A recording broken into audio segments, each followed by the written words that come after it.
Episode 6, The Art of Saying No, The Psychology of Boundaries. Welcome back to The Inner Architect.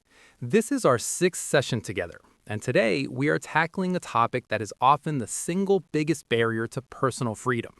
This podcast is proudly brought to you by www.selfdevelopmentpsychology.com, where we provide the psychological blueprints for a life of purpose and power. In our last episode, we mastered our inner weather through emotional intelligence. But once you've calmed the storm inside, you often face a storm outside, the endless demands of other people. Many of us were raised to believe that being good means being available.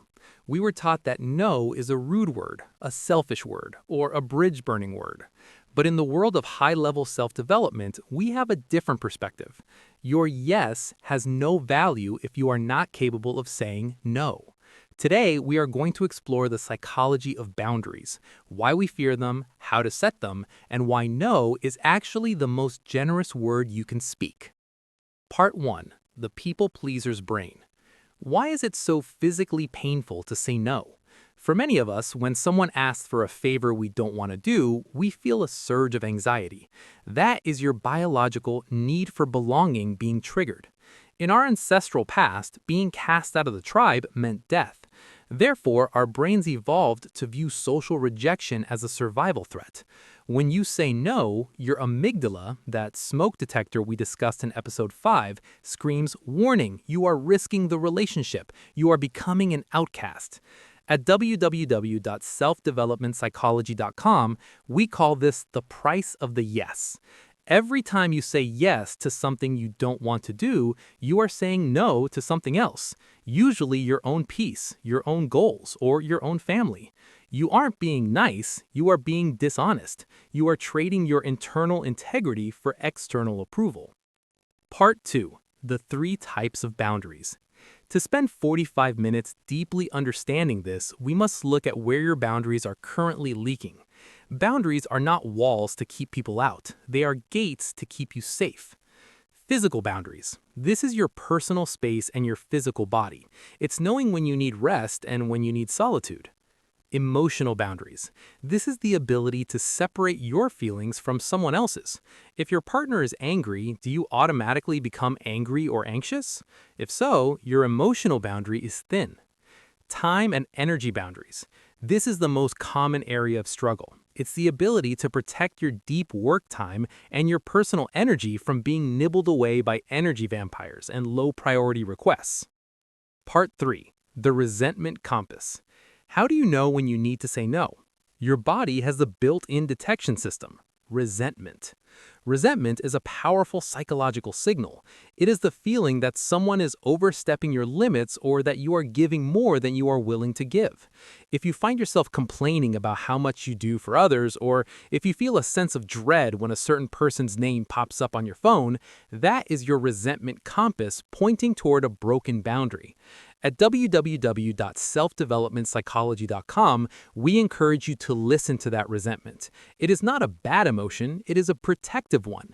It is your soul's way of saying, I am losing myself here. Part 4. How to say no without the guilt. The art of saying no requires a shift in your identity. If you see yourself as a helper, no will feel like a betrayal. If you see yourself as an architect of your time, no will feel like a necessity. Here are the psychological strategies for a clean no. The positive no. This starts with a yes to your own values. I am currently focusing all my energy on completing my project, yes to self, so I cannot take on any new tasks right now, no to request. Don't over-explain. In psychology, explaining is complaining. When you give a long list of excuses, you are essentially asking for permission to say no. A simple, I can't commit to that right now, is much more powerful. Buy time. If you are a chronic people pleaser, your yes is a reflex. Break the reflex by saying, let me check my calendar and get back to you. This gives your logical brain time to catch up with your emotional brain. Reflection pause. Think about your upcoming week. Is there a yes on your calendar right now that feels like a weight in your stomach? What would happen if you sent a short, polite note today reclaiming that time? The world will not end, but your self-respect will begin. Part 5. Setting boundaries as an act of love. One of the biggest myths we debunk at selfdevelopmentpsychology.com is that boundaries are selfish. In reality, boundaries are the key to healthy relationships. When you don't say no, you build resentment, and resentment is the poison that kills marriages, friendships, and careers. By saying no early and often, you ensure that when you do say yes, you really mean it. You show up with your whole heart, not a fraction of it. People who respect themselves attract people who respect them. By setting boundaries, you are training the world on how to treat you. You are teaching them that your time is valuable, and in doing so, you make your yes worth something again. Closing thoughts. Learning the art of saying no is not about becoming cold or uncaring. It is about becoming intentional. It is about realizing that you have a limited amount of life force, and you have a responsibility to spend it on what truly matters. For a list of scripts for saying no and a boundary audit worksheet, please visit www.selfdevelopmentpsychology.com. These tools will give you the exact words to use so you can start reclaiming your energy today. Thank you for joining me for episode 6. In our next episode, episode 7, we are going to dive into a topic that goes hand in hand with boundaries: dopamine detox. We'll talk about how to reclaim your focus in a world designed to keep you addicted to distractions. This has been a production for www.selfdevelopmentpsychology.com.